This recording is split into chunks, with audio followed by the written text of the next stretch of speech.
Bonjour à tous, nouvelle édition du JT pour faire le tour de l'actu de l'expérience client et collaborateur. Et on ouvre ce JT avec l'énergie de la relation client. Enercoop est le premier fournisseur d'électricité à publier une charte d'engagement à destination de ses clients pour leur assurer un service humain et de qualité. 5 engagements qui seront suivis en toute transparence, la mise à disposition d'un espace client, 60 secondes pour répondre aux appels, 24 heures pour répondre aux mails. Dans 90% des cas, un seul interlocuteur pour apporter la réponse et 95% de clients satisfaits. Une compagnie aérienne qui pourrait être leader de la maltraitance client. C'est en tout cas l'avis de l'UFC Que Choisir qui a épinglé Wizz Air pour négliger ses clients, notamment lorsque remontent des plaintes pour retard ou même annulation de vol. Et la situation ne s'améliore pas en France puisque le cockpit de la compagnie est aux abonnés absents depuis fin 2021 avec 200 dossiers en souffrance. Par contre, au Royaume-Uni, ça bougerait dans le bon sens. Un peu de patience donc pour l'Hexagone. À Hollywood, un protocole de fin de grève écrit sans ChatGPT. Après 5 mois de conflit, la fumée blanche est sortie des studios d'Hollywood où les scénaristes voulaient se protéger de l'arrivée des robots écrivains face aux galériens de la plume. Après 5 jours de négociations ininterrompues, un accord a été conclu afin de trouver des limites, un juste équilibre dans les salles d'écriture. Une première qui pousse sur le devant de la scène l'impact de l'IA sur les métiers de la création. Une première qui ne sera pas une dernière. Monoprix Pépite, c'est le nom de l'appel à projet lancé par la célèbre enseigne afin de dénicher des marques émergentes soucieuses du Made in France et impliquées dans une démarche responsable. Un ADN que la marque promeut pour attirer une clientèle de plus en plus engagée et de plus en plus jeune. Mythique et Maison du Monde en couple pour une nouvelle expérience de rencontre. Les deux marques ont choisi de s'allier pour réinventer les rencontres amoureuses dans la vraie vie autour de l'organisation d'un événement dating hors du commun, le Déco Dating. Le 5 octobre dernier, le magasin Maison du Monde du 2e arrondissement de Paris a accueilli des célibataires mythiques qui ont répondu à un test déco et ont participé selon les goûts partagés à 6 ateliers, avec, au-delà de la promesse de belles rencontres, 20% de réduction sur l'ensemble du magasin le temps de la soirée. Netflix ouvre bientôt ses magasins. Après ses pop-up stores, dont un sur les Champs-Élysées, la plateforme américaine va s'inspirer de ses séries stars pour créer des boutiques immersives d'ici 2025. Stranger Things, Squid Games et autres cartons Netflix offriront leurs univers pour proposer de nombreux produits dérivés ainsi qu'une offre de restauration. Les ouvertures débuteront aux États-Unis pour ensuite se déployer dans le monde entier. Jimmy Choo sur mesure. La marque de chaussures Jimmy Choo a créé une expérience client originale avec un pop-up store face à sa boutique avenue Montaigne. Ainsi, les vendeurs peuvent facilement y emmener leurs clients pour une expérience individuelle sur rendez-vous avec des produits en édition limitée nichés au sein d'un décor de coffre-fort. Belle découverte à faire avant fin décembre. Le QR code au secours de la restauration. Il manque aujourd'hui 110 000 serveurs dans les restaurants, ce qui représente une pénurie de 20%. Ça entraîne des retards dans le service, des temps d'attente, une baisse de la satisfaction et, bien entendu, une inflation des coûts. Une alternative pour faire face à la crise et gagner du temps serveur, c'est l'usage du QR code commande à table qui permet de proposer une expérience client moderne, simple et efficace. Toubi, entreprise fondée à Nancy, propose cette solution qui a gagné 200 000 utilisateurs cette année alors qu'elle n'en avait que 135 000 il y a un an. La solution commande à table a un taux de croissance de 30%. Incivilité, agression et menaces en augmentation. Les relations humaines entre les marques, administrations ou les institutions sont réclamées et revendiquées, mais dans le même temps, elles sont de plus en plus difficiles pour ceux qui les portent au quotidien. Ainsi, les inspecteurs du permis sont en première ligne avec une augmentation des actes de violence de 40% en un an, sans parler de la fraude à l'examen qui est aussi en hausse. Les chauffeurs de bus, les élus locaux sont aussi ciblés. En Île-de-France, la protection des facteurs et des clients de la Poste est renforcée via le renouvellement d'une convention qui prend aussi en charge la cybercriminalité. 6 Français sur 10 estiment que la grande distribution contribue à la défense du pouvoir d'achat. C'est l'enquête annuelle 2023 Bonnial Opinionway qui révèle notamment que les Français restent attachés au commerce physique. 94% considèrent le magasin comme utile contre 87% pour l'e-commerce.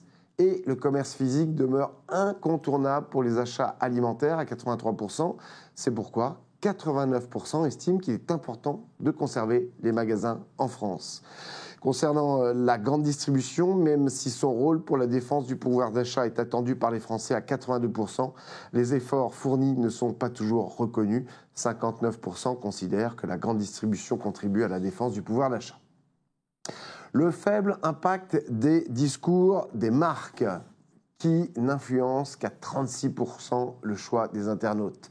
C'est Custplace qui révèle que bien plus que les discours officiels des enseignes, eh bien les internautes recherchent avant tout les avis sur les produits ou les services à 21%, les points de vente à 22% et les conditions de travail d'une entreprise à 21%. Et notamment dans les secteurs hôtellerie, restauration et grande consommation.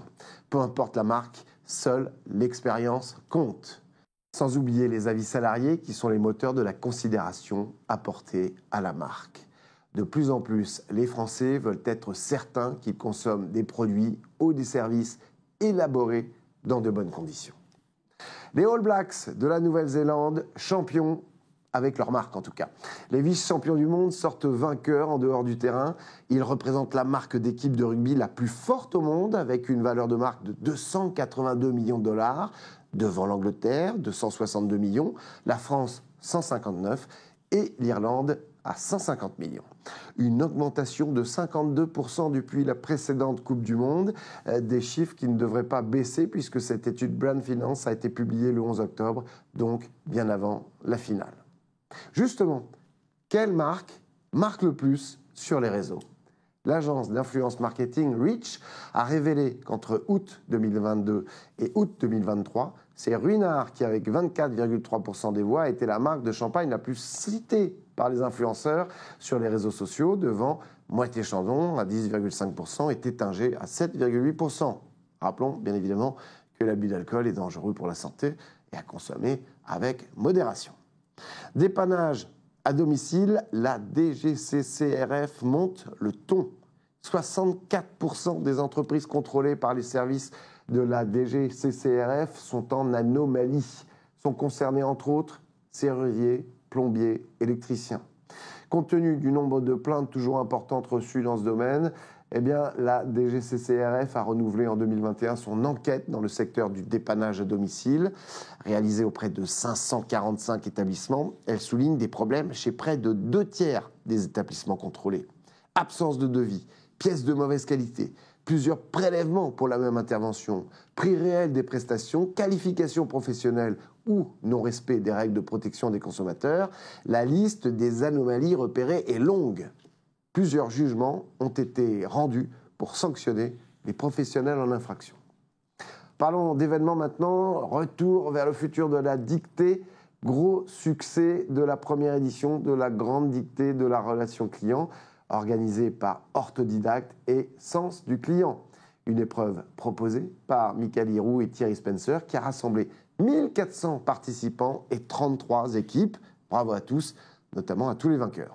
Et gros succès pour l'événement annuel NICE qui a rassemblé la crème des professionnels de la relation client au cirque d'hiver avec au programme intelligence artificielle et art du rugby puisque Frédéric Michalak est venu conclure cette superbe journée avec une brillante conférence. Les palmes de l'AFRC pour leurs 16 ans. Comme chaque année, l'Association française de la relation client a remis ses trophées au cours d'une soirée qui s'est tenue au Théâtre de Paris le 2 octobre dernier, une 16e édition qui a permis d'honorer Domus Vie pour l'expérience client, Pôle emploi pour l'expérience collaborateur, La Poste pour l'expérience citoyen et Corinne Sipierre d'Alliance comme directrice de la relation client de l'année. On va parler vie des affaires maintenant. Diabolocom, leader européen de solutions cloud de gestion pour les centres de contact, vient d'acquérir Fedon, start-up spécialisée dans le développement et l'entraînement de modèles d'intelligence artificielle spécialement conçus pour la gestion des interactions clients et prospects. Sprinklr, plateforme de gestion unifiée de l'expérience client, a annoncé que Vueling, compagnie aérienne espagnole et une partie du groupe IAG, qui dessert plus de 100 destinations en Europe, en Afrique du Nord et au Moyen-Orient, avait choisi sa plateforme alimentée par l'IA pour améliorer l'expérience de ses clients sur les réseaux sociaux à travers tous les canaux numériques. Nomination et départ, ils étaient nombreux le mois dernier. Ex de chez Sephora, Fnac Éveil et Jeux, Clarins et L'Oréal, Stéphanie Rosan rejoint Afflelou comme directrice générale client et siégera au COMEX du groupe, une volonté d'Anthony Afflelou, le nouveau PDG, qui place l'expérience client au centre de sa stratégie. Séverin Naudet est nommé directeur général de Element, le spécialiste de l'engagement et de la fidélisation Web3, technologie blockchain dans le sport. En juin dernier, Element avait fourni la solution ayant permis au Grand Prix de Monaco de réaliser la première expérimentation Web3 d'un Grand Prix de Formule 1. Emmanuel Aublet, précédemment DG France, Belgique et Suisse romande et président de Pizza Hut pour l'Hexagone, intègre le groupe Just Eat Takeaway. Depuis 2020, il conseillait des startups de la tech pour améliorer l'expérience client. Julien Martinez, membre du COMEX, est nommé directeur de l'unité service client d'Alliance France à compter du 1er janvier 2024. Il remplace Corinne Sipierre, qui devient Chief Markets Officer d'Alliance Partners et rejoint ainsi le directoire de cette filiale à compter du 1er janvier 2024. Corinne Sipierre, qui a été élue directrice client de l'année de la 16e édition des Palmes de la relation client décernées par les FRC le 2 octobre dernier. On en parlait un petit peu plus tôt. Reportage à découvrir justement sur notre plateforme. Fnac Darty annonce la nomination de Christophe Chamberlain au poste de directeur de la relation client à distance à compter du 1er octobre 2023. Il a pour mission principale d'améliorer en continu la satisfaction des clients des enseignes Fnac et Darty. Il succède à Christophe Ramchon. Guillaume Fraisse rejoint la maison de matelas Trédibert comme directeur de la marque et de la communication. Pour poursuivre son développement, il avait auparavant travaillé pour Mondelez International, Lacoste et Mars Wrigley. Guillaume Turel est nommé directeur vente et marketing d'Alphabet France, spécialiste des solutions de mobilité à destination des entreprises et de leurs collaborateurs. Il a pour mission, entre autres, d'accompagner le développement des équipes internes pour maintenir la satisfaction client à un niveau élevé. Tessie, acteur international des Business Process Services, a nommé Antoine Vorland directeur de la stratégie et du développement et sera membre du comité exécutif du groupe. Il aura la charge d'élaborer la stratégie à 5 ans du groupe, de porter des chantiers de transformation et de développer de nouvelles offres packagées. Yannick Duré, attaché à l'expérience collaborateur et président de la Providence, entreprise spécialisée dans les prestations de propreté de qualité, laisse sa place à Joao Ramos. Événement au sein des Grands Crus de Bordeaux. Corinne Menzelopoulos, gérante depuis 1980 de la holding qui détient le fameux Château Margaux, premier Grand Cru classé 1855, a décidé de passer la main à son fils Alexis Leven Menzelopoulos. Sa fille Alexandra Petit-Menzelopoulos, depuis 7 ans directrice générale adjointe en charge de la communication, devient quant à elle présidente du conseil de surveillance de la holding. On va parler culture maintenant, avec une expérience visiteur pour les 7 à 77 ans, voire 97 ans aujourd'hui. Depuis le 20 octobre dernier jusqu'au 7 janvier, la ville de Bordeaux accueille l'incroyable aventure immersive de Tintin au sein de ses incroyables bassins des Lumières. Suite au succès de Tintin à l'aventure immersive, présenté à l'Atelier des Lumières à Paris en 2022, puis aux Carrières des Lumières au Beau-de-Provence en 2023, c'est donc à Bordeaux que Tintin et Milou débarquent. Le sidérant bassin des Lumières, qui était une base de sous-marins pendant la Seconde Guerre mondiale, a été transformé en plus grand centre d'art numérique au monde et vous offre pour cette expo de plonger, c'est le cas de le dire, dans un univers et une atmosphère unique pour faire vivre aux spectateurs une expérience extraordinaire avec le plus célèbre des personnages de bande dessinée.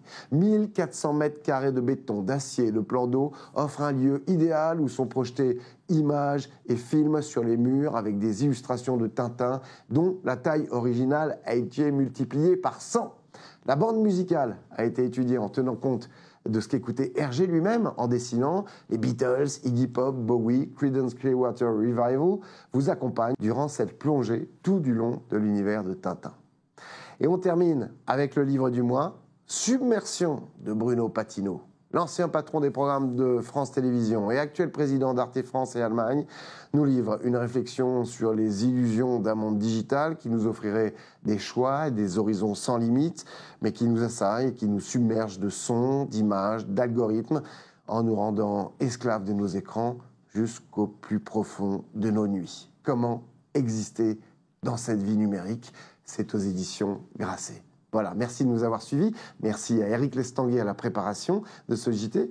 Abonnez-vous gratuitement à notre newsletter quotidienne pour recevoir toute l'info de l'expérience client. Pour vos communiqués de presse, eh bien, c'est sur l'adresse ci-dessous. Rendez-vous le mois prochain pour un nouveau JT. En attendant, prenez soin de vous. Ciao.